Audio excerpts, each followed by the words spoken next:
তার মানে জিলহাজের পরে মুহররম, সফর, রবিউল আউয়াল 3 মাস।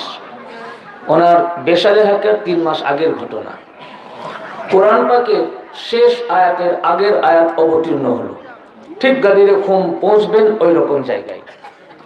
কোরআন পাকের শেষ আয়াতের আগের আয়াত সূরা আল মাইদা, আয়াত নম্বর 67। খুব মনোযোগ দিয়ে শুনবেন ভাই, কারণ এ বক্তব্য সচরাচর আউলিয়ায়ে কেরামের দরবার ছাড়া বলা হয় না, কিন্তু সব কোরআন, সব কিছুই কোরআন। এবং এর মধ্যে ফিলোসফি আছে, দর্শন আছে। যদি স্লিপ অফ মাইন্ড হয়ে যায় তো বুঝতে পারবেন না, কারণ একটার সঙ্গে আর একটা সম্পর্ক যুক্ত।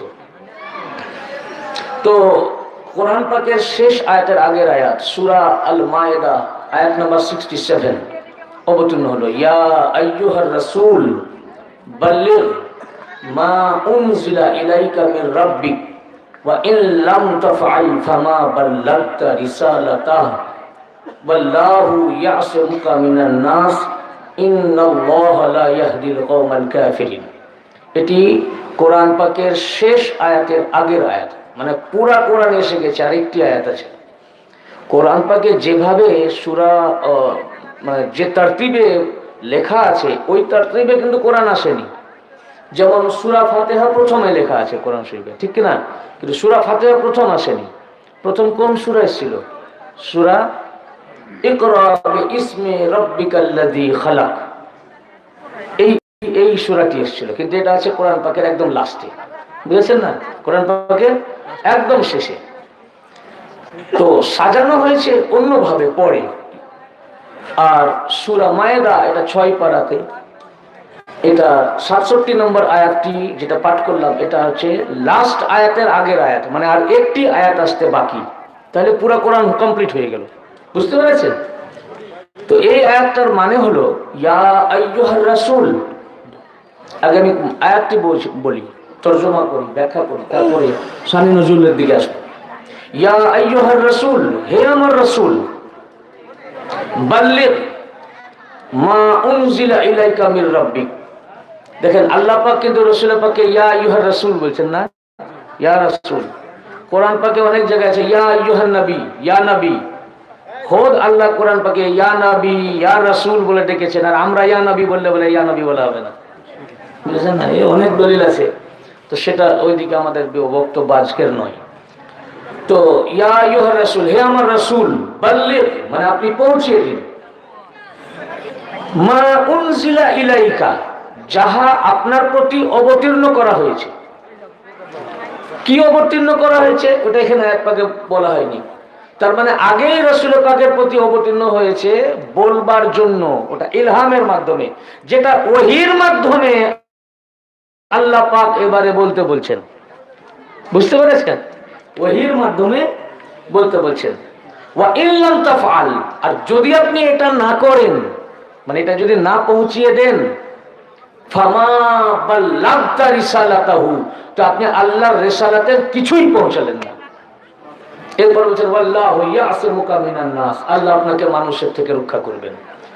ইন্নাল্লাহা লা ইয়াহদিল কওমাল কাফিরিন, আল্লাহ কাফির সম্প্রদায়কে হেদায়েত করেন না।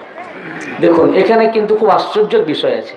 আমি আপনাদের সামনে এর শানে নজরুল তাফসীর যা বলবো, প্রত্যেকটা কোন আয়াত, হাদিস হলে কোন হাদিস কত খণ্ড পৃষ্ঠা, তাফসীর হলে কোন কিতাব কোন তাফসীর কত পৃষ্ঠা, প্রয়োজন হলে নোট ডাউন করবেন, কাগজ পেন নিয়ে বসতে পারেন। আর এখনকার যুগে কাগজ পেনের যুগ আর নাই, এখন তো উন্নত যুগ, লাইভ টেলিকাস্ট হচ্ছে, রেকর্ডও হচ্ছে, রেকর্ড করে দেন। কেননা লিখলে যদি কোনো ভুল কথা মুখ থেকে বেরিয়ে যায় তো পরে আমি বলতে পারি ওটা বলি নাই, আর রেকর্ড করার পর তো বলি নাই বলার ক্ষমতা নাই না। কাজেই রেকর্ডও করে নেন এবং মিলিয়ে নেবেন। এবং এটাও আমি বলবো, এখানে অনেক আলেম ওলামা উপস্থিত থাকতেও পারে, আমি তো জানি না। এখানে 86টা বললে 86টা সব হাদিস এখানে টেবিলে আছে, কেন এগুলো অ্যাভেলেবল কিতাব, সব মাদ্রাসায় পাওয়া যায়। আর আমি 86টা ছাড়া যে সমস্ত কিতাব বলবো, আমার এই ট্যাবের মধ্যে কয়েক হাজার হাদিস ও তাফসীরের কিতাব আছে। আমি এই কিতাব আপনারা দেখতে চাইলে আমার কাছ থেকে এসে এখানেই দেখে নিতে পারবেন, এবং আমি পেজ সমেত বলে দেবো। কিন্তু এই আয়াত পাকটা খুব আশ্চর্য, এবং এখান থেকে অনেক কিছু জানার আছে। দেখুন ঘটনাটি হচ্ছে বিদায় হজের সময়। আগে প্রেক্ষাপটটা মাথায় রাখুন। মানে রাসূল পাক 11 হিজরির 12 রবিউল আউয়াল পরলোক গমন করলেন, বেশারেহাক হলো ইন্তেকাল। তার ঠিক 3 মাস আগে 10 হিজরির 18 জিলহজের ঘটনা, বেশারেহাকের মাত্র 3 মাস আগে। এবং পুরা কোরআন এসে গেছে, এমনকি এই আয়াতটিও চলে আসলো। এখন একটি মাত্র আয়াত আসতে বাকি, আলিয়াউমা আকমালতু লাকুম দীনাকুম, এই আয়াতটি, এটা লাস্ট আয়াত। এই একটি আয়াত আসলেই কোরআন কমপ্লিট। তো আল্লাহ তাআলা বলছেন, হে আমার রাসূল, আপনার প্রতি যেটা অবতীর্ণ হয়েছে, ইয়া আইয়ুহার রাসূল বাল্লিগ, আপনি পৌঁছিয়ে দিন যেটা আপনার প্রতি অবতীর্ণ হয়েছে। আর যদি আপনি না পৌঁছান তো ফামা বাল্লাগতা রিসালাতা, আপনার রিসালাতের কিছুই পূর্ণ হলো না।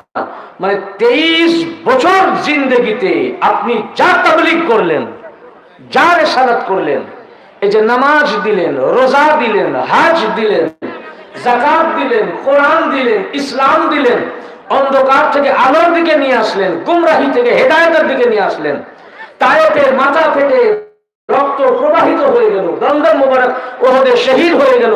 23 বছর ধরে যে মেহনত করলেন ইসলামের জন্য, যে তাবলীগ করলেন, মা বাল্লাগতা রিসালাতা, আল্লাহর রিসালাতের কিছুই পৌঁছানো হলো না, সব বেকার হয়ে গেল।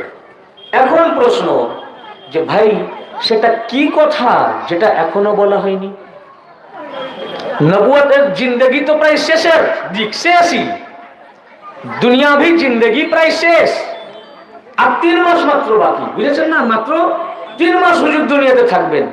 তো 23 বছর ধরে উনি তাবলীগ করলেন না, 40 বছর উমর মুবারক থেকে শুরু করেছেন, 63 বছর হায়াতের দুনিয়াবি হায়াতে ছিলেন, মানে 23 বছরের দুনিয়াবি নবুয়তি ও রিসালাতি জিন্দেগি রাসূল পাকের। তো 23 বছর ধরে আল্লাহ রাসূল তাবলীগ করলেন।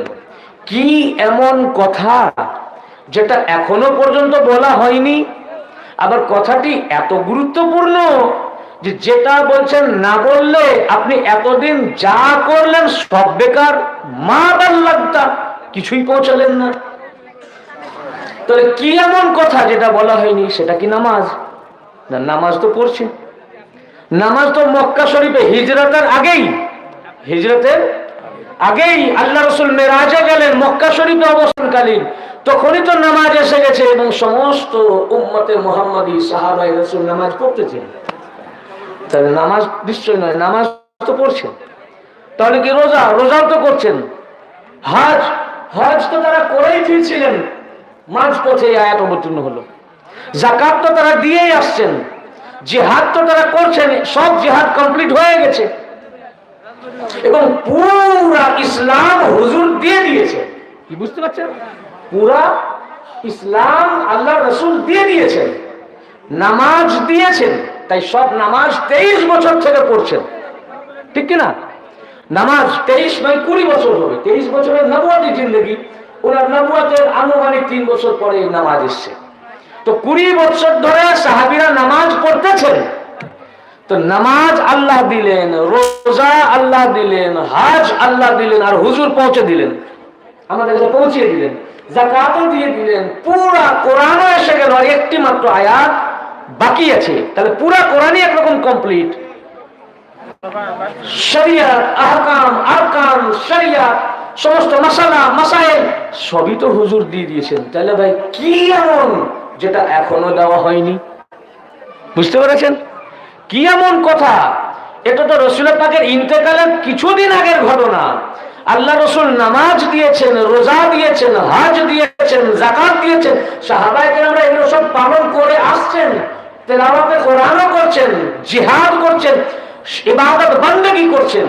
কি এমন কথা যেটা এখনো বলা হয়নি? এবং বলার জন্য আল্লাহ পাক আয়াত অবতীর্ণ করে, ওহী করে হুজুরকে হুকুম করছেন বাল্লিগ।